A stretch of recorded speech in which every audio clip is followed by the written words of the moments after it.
Why he just didn't abolish the custom process at all? Like, why do we want to collect 3, 4, 5%? It's not that a major part of the revenue, but it's a terrible distraction when it comes to international trade. So Would you mind maybe describing Liberland to people, to our listeners, how it started and what Liberland it's actually about? Kind of need recognition from other nation states to officially become a nation. no. For nation, you really need to have a nationalist Okay. movement, and it's independent from the country itself. So there are many nations, like the Jews were a nation without a country for many years, and then they decided to kind of go back to where they were kicked out.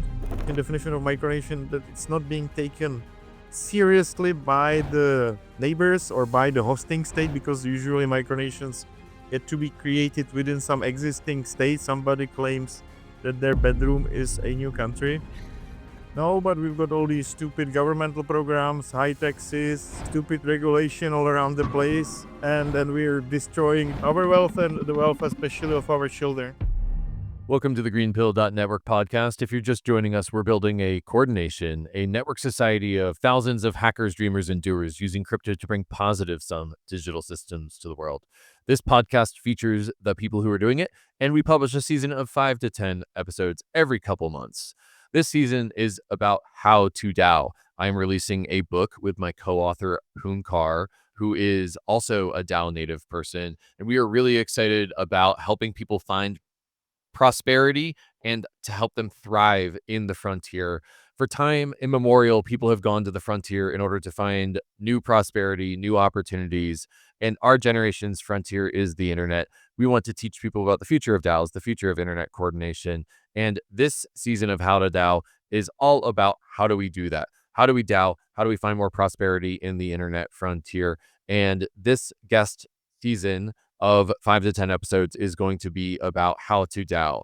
The next voices that you'll hear will be myself or my guest co-host Punkar talking about how to DAO. Hope you enjoy this season. See you. Peace. Welcome to the How to DAO podcast, brought to you by GreenPilled.network. In this episode, I sit down with Jedlička, the visionary behind Liberland, and Micronation advocating for freedom and minimal state intervention. We were both born into former Czechoslovakia, and that shaped our early lives. Vít has embarked on a remarkable journey to establish Liberland, an unclaimed piece of land between Croatia and Serbia, and I started movement to create more sovereign organizations on-chain.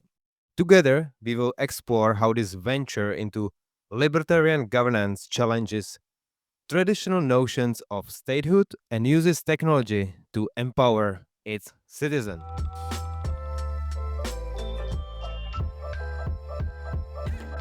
Vít, it's great to have you here. Welcome. It's great to be with you. So we both grew up in former Czechoslovakia, now Czechia, I think we call it these days. How did influence your life? Do you think actually growing up in Czech was one of the reasons why you started the new nation? And of course, the pendulum of liberty is swinging from one side to another, and is these 40 years of communism in Czech Republic were, I would say, pretty stupid time of Czech history. Just one example for all, right? Like Austria didn't have communism; they just had the social democratic government for these 40 years, and they managed to outgrow Czechoslovakia at the time 2 times. So the communism was destructive. The half of the economy actually went into wane. Everybody could have been at least 2 times more wealthy, 2 times more, I would say, even probably happy than they were under communism, and this crazy system was perpetuated by majority of society for most of these years. And yes, it kind of influenced me. It taught me that people sometimes don't make the right choices when it comes to their own governance. The democracy also might not be the best solution for our problems, and that there could be a major shift, and that we can actually do much more. That was my big point, that we could do much more if we fix these systems even further. And that was basically the rest of my next another 20 years of striving for more freedom, or 15 years. when I actually established in 2010 a organization called Reformy CZ, which had more than 20 million views on its different video channels, teaching people about liberty. And my aim was always to turn Czech Republic more into Singapore. By the way, I also give you a nice number for Singapore. It wasn't happening, right? There was not enough drive towards making Czech Republic at the time freer than what Václav Klaus did. Turned it into social democratic kind of state according to the German model. So there is a nice number also from Singapore. Singapore used to be 6 times poorer when I was born than people living in Czechoslovakia, and now people living in Singapore are 6 times richer than the average Czechoslovakian, right? So you can see directly how the form of government has a very powerful impact on the way that people are living. And we are not talking even about like multiple generations. It's one generation jump. If I lived in Singapore, and if we turn Czechoslovakia into Singapore, imagine how amazing the society would be. No, but we've got all these stupid governmental programs, high taxes, stupid regulation all around the place, and then we're destroying the wealth of our wealth, and the wealth especially of our children, because of course everything is kind of exponential, and if you cut the exponential at the very beginning, you don't get much at the end. That's so much true. And like maybe on the example of Singapore, compared to Czech Republic, before we get into like the nation you actually created, do you think like the main difference there it's like that Singapore like has way more like economic freedoms for its citizens, and like actually empowering people to do like new business ventures and supporting them in it, rather than like kind of be more like, I would say, on the restricting side, like there are too many rules to and hoops to jump through to do any type of business. Yeah, and they're not stupid. The first thing that they did when they established Singapore was completely abolish all the customs. Yeah, how many other countries did that? Like very little, or I don't even know about any other country. It's just like a reasonable, smart move to make your society richer. Fire all the people working at the customs, and get zero customs for all the goods and services, and then just start making free trade with others, right? So I mean, even the president of Georgia, it was very funny the other day. Another side story, when I met him, the Sarkashvili, that he was running, I would say one of the major social reforms. Basically, is it 10 years ago now when he did that in Georgia, maybe even more. And he was talking about the other day. I was with him in Mexico on a conference, and he was saying that in order for him to get rid of the corruption, he tried to fire 3 times everybody at the customs, and then the only solution was to hire supermodels to work at customs in order to get rid of corruption. Just let them stamp stuff. But why even him? Why he just didn't abolish the custom process at all? Like, why do we want to collect 3, 4, 5%? It's not that a major part of the revenue, but it's a terrible distraction when it comes to international trade. So, and of course, Singapore has zero or very low taxes in many areas, and regulations are reasonable despite quite authoritarian regime when it comes to personal freedoms. People can actually do their business. And I'm also right wing libertarian. I don't care too much about making sex in public. I actually care more about making business in public as my own priority.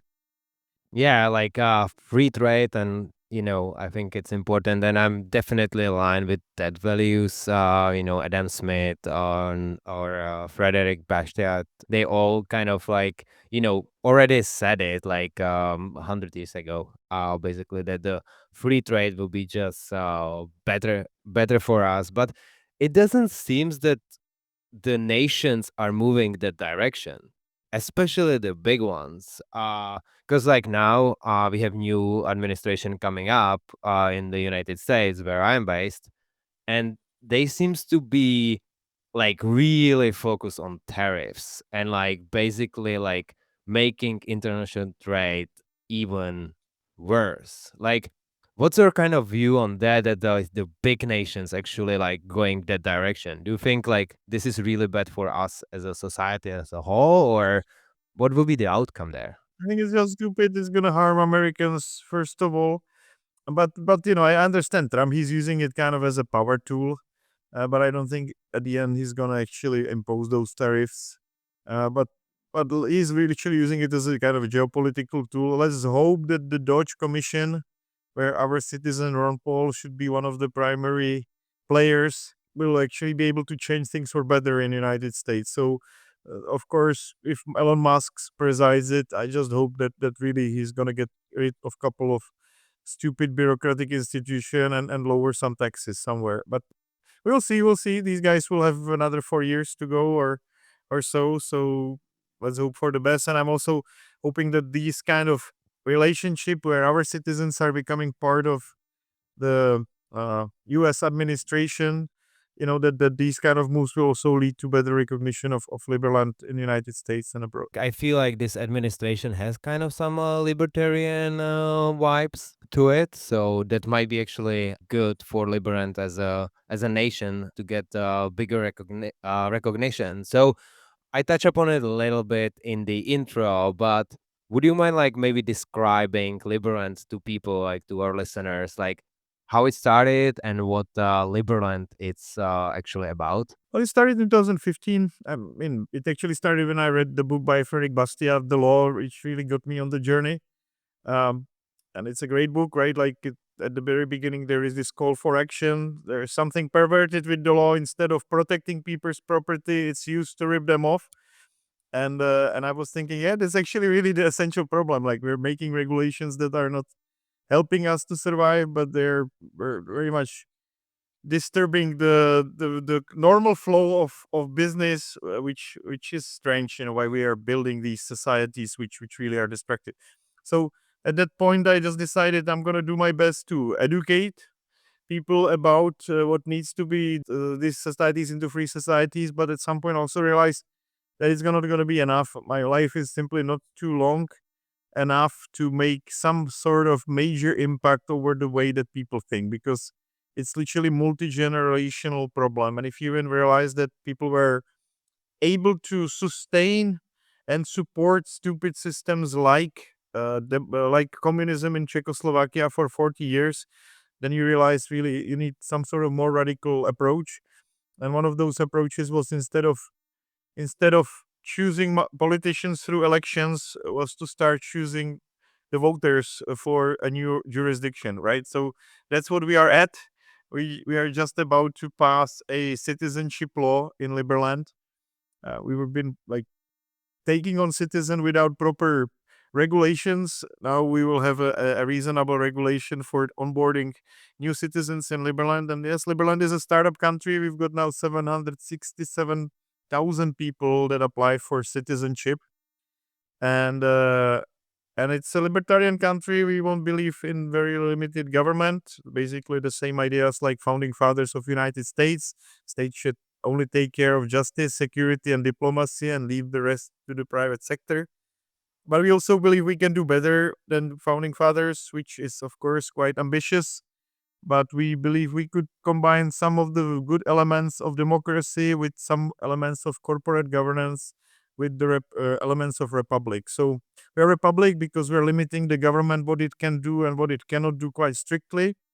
We are democracy because majority of citizens can actually veto any law, but we don't let majority to pass any new laws, but you just let them destroy laws or regulations or even remove people that they don't like. So nobody in Liberland will be governing Liberland against the will of majority of citizens. And then we've got a corporate governance element, which I believe is really something that was for some strange reason has never really taken off with any country. I wish there was even more written about that problem, but really, like, interestingly enough, no country right now is running as a corporation, or there are some like one owner entities like kingdoms, but nothing in the middle, right? Like the people could literally become shareholders of their own country. And sometimes some political scientists are referring to democracies as a shareholding structure where you have one share, one vote, which is kind of true. But it's strange. Why would everybody should have one vote, no matter how beneficial or destructive are they to the society? So we established a system of meritocracy, a system where people that contribute more to the state budget, that pay more in the voluntary tax system that we have, get more say in the elections, which I think is a reasonable concept. It's a I think right way to go for the future, and in a combination of these elements of democratic elements as well as Republican elements, we really are about to establish one of the most reasonable and efficient ways for governance. And the fact that we actually launched the first elections and it was quite successful and attracted some really exciting people, I think is a testimony to it. Yeah, and like we will get to the elections and the results of the elections very soon. But before we get there, what you were describing, and this podcast is called How to DAO. So DAO, decentralized autonomous organizations, and what you've been describing, it really reminds me how we are running DAOs on blockchain. And I've been talking to a couple other like governance experts, and they said the same. Like, we want people to be able to propose rules and like run with it in a sense, but if the majority really don't like it, they can veto it, but they don't have the power to like operation stuff, but like really just like if it's something really malicious to take it down. So my question here is like, if you are kind of almost behaving like a DAO, is it Liberland also like on blockchain or using blockchain for its operations? Yes, we've built a custom blockchain based on Substrate.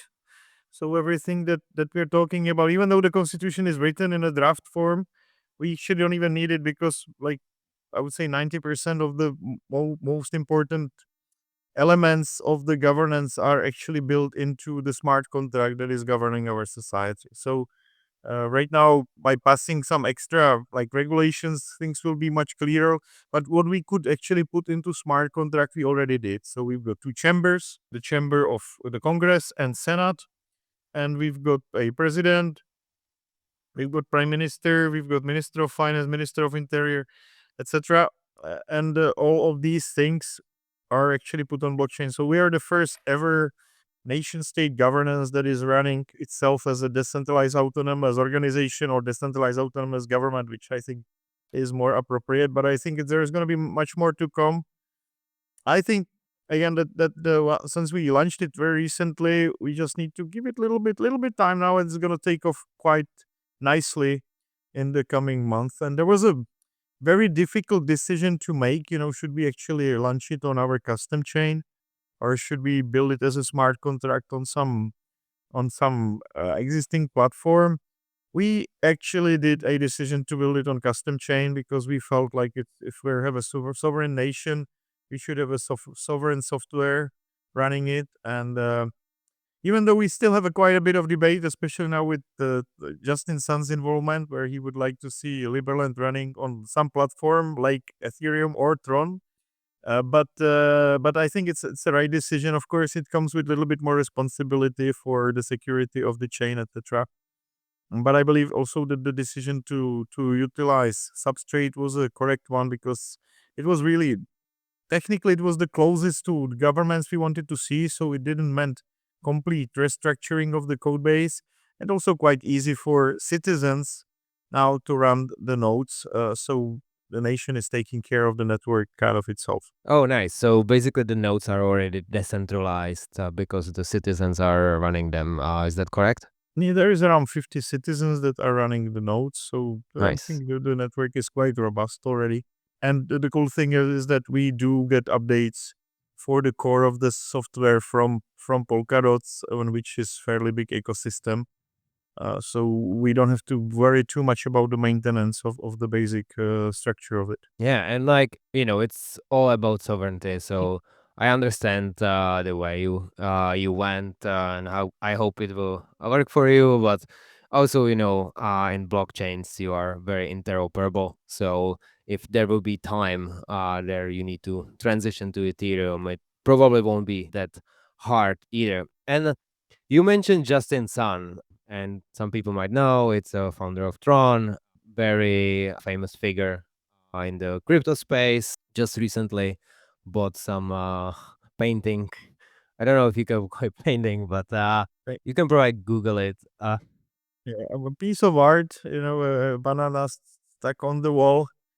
By the way, we have a plan to move it to Liberland now. That's gonna be fun. Oh yeah, So that was the most expensive banana ever, $6.2 million that he paid for it, and he made quite a bit of headlines with that. That was just like 2 weeks later after his election into Liberland, and he made quite a bit of headlines with the of course being elected in the first election. Quite a nice to work with him. The other thing that he did was also that he sent $30 million recently to Trump DeFi project and triggered a $15 million payout for Trump's. So I think it's a kind of good prime minister to have. And yes, it's also a fact that almost half of the stablecoin trading has moved to Tron globally. It's amazingly centralized now with his blockchain, and he has kind of won the battle where the trading with the stablecoins will be happening. Of course, he has to have some sort of special skill to do that.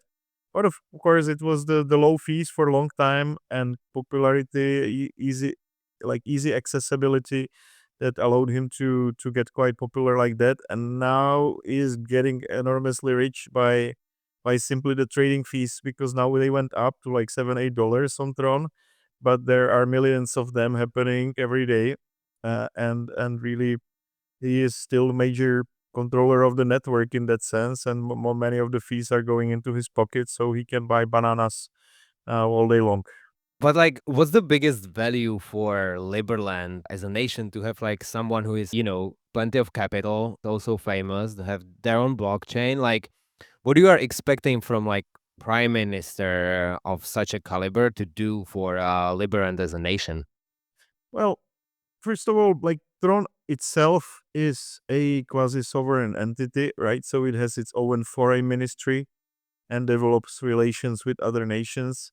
The other day, they managed to pass a law in Panama, which stated that Tron is a legal tender in Panama, which was later under the pressure of U.S. and Constitutional Court revoked. But like they're able to do you understand? Like it's all almost at this level of nation state pressure that they can extort on other countries for their benefit, I believe. But so it's kind of nice to now share the people that are doing these kind of stuff for Tron, and I would say that's one of the biggest additions. Of course, the fact that he probably right now is the richest prime minister ever to serve on planet Earth in Liberland is also quite cool if you think about it, right? So that's also very very exciting to have. I mean, the first ever decentralized autonomous organizations elects the richest prime minister in the history of planet Earth, or maybe I think at least in top 10. I was looking into it a little bit, like different values, different metrics, but it's also difficult to say how much, what is the net worth of Justin Sun currently, because everything jumped up 2 times, 3 times. Anyway, but I think it really proves the concept, and and we will see what will happen with Justin. Also, we are in rounds of negotiations. What things he could do? Of course, he could finance the whole creation of the country himself right now, right? So just one of our 1,000 citizens could literally build the whole new state. But we're going to smartly utilize his connections and his ideas to do things. And in Liberland, basically, with introduction of prime minister, I as a president lost many of the executive powers. And when we launched the constitution properly, basically the prime minister will be the one that will set the agenda, and president will only be able to disapprove some of the decisions by the prime minister. We are kind of getting used to it as well, but we will see really how much time will Justin be able to dedicate to it. But right now, he nominated some people to help us set the tone for next rounds of development of Liberland, and we are working for now, for example, together on Davos. We're making sure that both Tron and Liberland are properly represented there, and that is going to be a big thing. And then we do have a tournament across different parliaments around Europe for now, but we will probably expand to more around the globe. And we are working on introducing the concept of using blockchain for the nation state governance together with Tron. I think it's also a very nice natural partnership. It's a win-win situation. Like Tron is showing on an example of Liberland through the nation state parliaments around the world how things can operate efficiently and without bureaucracy and super cheap as well, right? Our elections cost literally like $10 to organize on our chain. And it's quite like it's much more secure than any other systems that were in place. But it reminds me, actually, we did help Liberia to organize elections. They were not running it on blockchain, but the commissions were noting the results for their elections into the blockchain platform that we provided them. So we're already exporting these kind of stuff across the globe. Nice. So this is actually super cool that you as a nation basically building stuff which you can then like almost spin off as a business ventures so it can fund the nation itself. And there are some examples of small nations doing similar things. This is super cool. Actually, I talked to my friend Josh recently. He's a founder of a new project called President DAO. And they basically are trying to like, vote for the next president like in the 40 years through a DAO mechanism. But one of the things he mentioned on our call was like, we had these rules for election because of the technology back then. Like you need to take a horse and you need to go to Washington. It will take you 3 days getting there. Then you vote and then you go back another 3 days. And we still keep the same rules, even though the technology now it's like instant and super cheap. As you said, like the election costs like couple dollars. It's basically zero at this point, and it can be super safe and super secure. So maybe just like one thing to iterate on this, like what you would recommend nations like how to get from this current, you know, form of government, like more like the like voting technology to the new blockchain technology. Do you think it's like hard for them, or like what would you recommend as a first step? And should they be worried about it or just like accept it?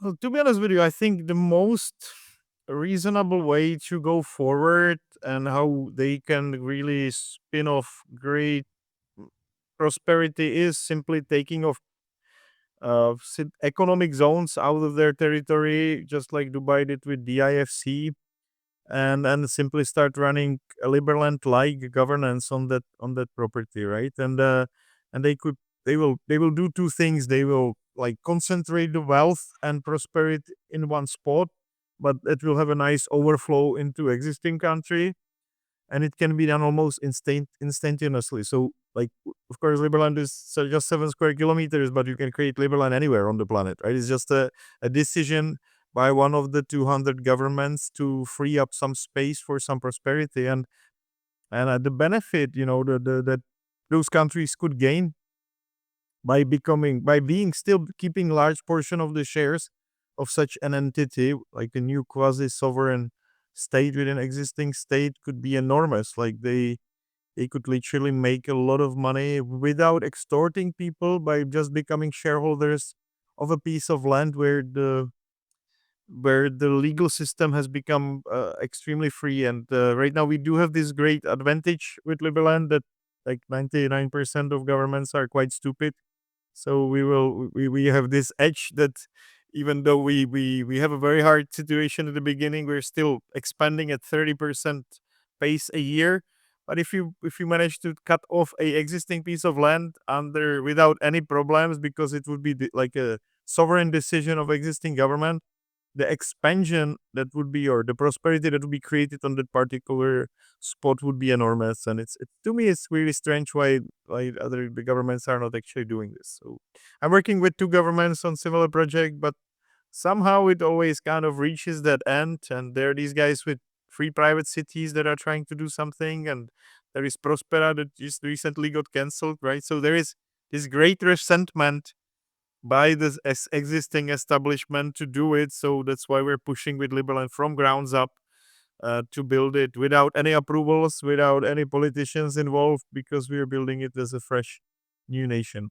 Yeah, like on that approval side and new nation, like to become a nation, if I'm like understanding correctly, you kind of need recognition from other nation states to like officially become a No, no, nation. no. Like For what's nation, you really need to have a nationalist okay? movement, and it's independent from the country itself. So there are many nations, like like the Jews were a nation without a country for many years, and then they decided to kind of go back to where they were kicked out, and so that's completely it's not connected. Nation is something else than the country. But on the other hand, you can have a country. By the way, the Montevideo criteria states very clearly what you need to do to get a country, and one of the things is that the existence of a state or of the country is independent from recognition by other states. The Montevideo criteria is very clear about that. You only need to fulfill four criteria. You have to have permanent population. You have to have capacity to govern, capacity to enter into relation, and define territory. So these four elements are basically enough to have a country because countries exist without, like Somaliland, for example, exists for many years, 27 years or something now, without a recognition by a foreign government. Yet they're running their business completely on their own. They're in control of the territory. They do have a permanent population, of course. And now Trump administration, I think, will recognize them next year. But it took quite a while, but all these guys really didn't have any proper passports to travel around with. It's like 5 million people living in a desert there, but their country, for some reason, didn't get any international recognition whatsoever. So with Liberland, of course, the nation building journey, as well as, and by the way, we consider all people that applied for citizenship our nationals. So we are by no means a micronation. It's already almost 700,000 people. It is bigger than Malta, for example, and Malta is not considered a micronation. We are scattered all around the world, and yes, we only have 1,200 citizens roughly right now. So we are a small country with small number of citizens. But if you talk about Liberland, using the term micronation is not appropriate. We might be a micro state, but definitely not a micronation. And by the way, micronation, definition of micronation, that it's not being taken seriously by the neighbors or by the hosting state, because usually micronations get to be created within some existing state. Somebody claims that their bedroom is a new country, which I don't think Liberland really falls into that category. Yet, we are described like as the most known uh, example of a micronation, but no, that's not true. We are I would say, most notoriously known example of a startup country right now. And anyway, even Croatia now calls us actually a parastate. They no longer use any other description. They understand we are a state structure lacking international recognition. So in terms of like Liberland as a startup country, so the country status, you already achieve that country status, if I'm from your description, if I understand Well, we correctly, do or we do have permanent settlement. We do have the territory very, very well defined. It doesn't overlap with any other countries. It's between Croatia and Serbia. It's 7 square kilometers. It's not claimed by neither Croatia nor Serbia. Serbia stated they don't mind creation of Liberland on this territory already. Croatia said that this is Serbia. So we've got a conflict with Croatia, which is kind of funny because they claim, no, no, no, this is not Liberland, this is Serbia. But Serbia doesn't care. And this is the situation that we are in with Croatia. We did achieve that kind of international recognition. We also managed to open up quite a bit of diplomatic relations all across the world. We did quite. I was on official state visit to El Salvador. Right, we've got a very nice relations with Argentina. By the way, President of Argentina was running on a platform that he's a general from Liberland coming to save Argentina from socialists. So that was his campaign. I said Liberland will have no standing army, but then somebody elects himself as a general and then takes over an existing country in one election, right? It's kind of funny. So we do export already these ideas abroad. And we are able to, of course, have a diplomatic relation with other countries. I met the president of Croatia as well, and it was a nice meeting. Unfortunately, the relations with the Croatian other state officials might not be that great, but we're working on improving them. Nice, nice. Is there any like states you feel like you have really strong connections to, like they are like the biggest supporters of yours, or any individuals like that? Well, I just mentioned couple, and to be honest with you, like I don't want to mention too much more because Okay. Croatia really actually takes us seriously, and they do follow all our steps what we make, and they try to break things. So I mean, we recently went on a diplomatic mission to Liberia, and somehow Croatia, right after our visit, immediately jumped in and established an embassy there, even though they didn't even recognize each other with Liberia. So for they had very little diplomatic relations with between the two countries. So they do follow us, and they understand this is a bit of a race. And of course, it's like that. It's like that with Taiwan, right? Like Taiwan is getting himself recognized, and China jumps in, gives them more money. Now don't recognize him, then Taiwan jumps back in, gives the establishment more money.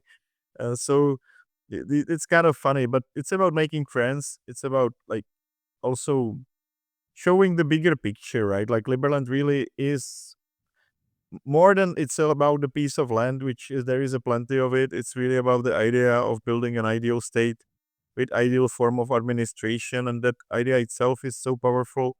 And I think I already got it to the stage when even if I just disappeared right now, all the governance mechanisms are already in place and the goal is set. So Liberland will be established properly as a state even without my presence. It's just a matter of time. And this is super cool, and like this is what we are kind of building, I would say, in crypto as at large, like very sovereign, kind of almost self-sustainable type of businesses or organizations, and you achieve that on like a nation level, which is just impressive. Well, like I think we are like getting like little towards the end of the podcast, but like I would like also like some call to action, basically, like how people can like learn more about Liberland, or even become the citizen or supporter. I know you have like embassies all over the world. I think you have like hundreds of embassies, which is I would Yeah, say I mean, and helpful. it's quite nice places. I mean, our Washington D.C. embassy is like nicer than I would say 80% of Washington D.C. embassies, for example. We've got really nice office in Prague and building one now in Belgrade, and we're present all around the world with quite nice people. And there is this new mobile app, by the way, that leads you through onboarding process also for citizenship and e-residency. But if you just jump on the website, you will immediately get this big button, become citizen, and you can just follow it. There are basically three paths how to become citizen. One is to become the minimal shareholder and acquire 5,000 meris, basically. And with that, you can run the master node of Liberland as well. So you can run the validator and become active part of the polity of Liberland, becoming voter with all what it means. But we do have also like a second grade citizenship as well. You can also become citizen by living in Liberland, and you don't need to collect 5,000 merits or stake 5,000 merits, but you will get the merits as much as you have contributed. But at the same time, you can also get the passport, but you will have to simply pay a little bit more taxes in Liberland to have a full say. And I don't believe many people will not join Liberland because they want to vote. Just like with Monaco, people are not going there to vote. They don't even get the vote in 3 generations. They're coming there actually to live free life. So that's why we have kind of two paths to citizenship. One is by doing something useful for the government, and right now it is settlement. We need to have more grip, more people living there, even though the conditions are quite difficult. But it's fun also. It's quite a nice adventure. It's a huge reality TV show, basically living in the wilderness right now and building buildings despite some oppression from Croatia, and living on houseboats, and quite nice people are getting together for that. And again, it really takes like 5 minutes to go through the process. And first, you basically need to become a resident, and with that, you just can go directly for citizenship. And we have the nice ceremonies. I just came out of Prague where we had a quite nice citizenship ceremony. Quite a few new citizens were giving their passports during the ceremony, and And quite a few media were there as well as present. Well, I actually did not start my citizenship path, but now I feel like I should get there. So we will definitely link all this website and the app in the show notes, so you can also explore your citizenship path. With this was amazing. I really love our discussion, and I'm really happy that like how to DAO it's kind of going a little bit with Liberland together. That we had already some conference together, and now we have this podcast. And I hope the DAO movement and the Liberland movement and network state movement is just like going very nicely together, and we just will be changing the world for better. So thanks again for coming on this podcast. Let's do it. Let's do it. And we would love to see you in Liberland. We've got a big party for New Year's Eve and then major event for the 10th anniversary of Liberland. That will be the 13th of April. You shouldn't miss that one. Nice. So some alpha here at the end of the podcast. Thank you. Thank you, Eid. Appreciate Amazing. it. Thank you for tuning into How to DAO. If you are excited about the future of DAOs as we are, don't forget to check our book, How to DAO, available on Amazon. And for those looking for something special, visit howtodao.xyz to grab a limited partner edition version with an NFT that unlocks some very exclusive perks. And if you want to dive even deeper, we just launched our 6-week course on DAOs packed with actionable insight and expert guidance. So get the book, follow us on social media, join our community, and we will guide you through the fascinating world of decentralized autonomous organizations. Until next time, keep building, keep DAOing.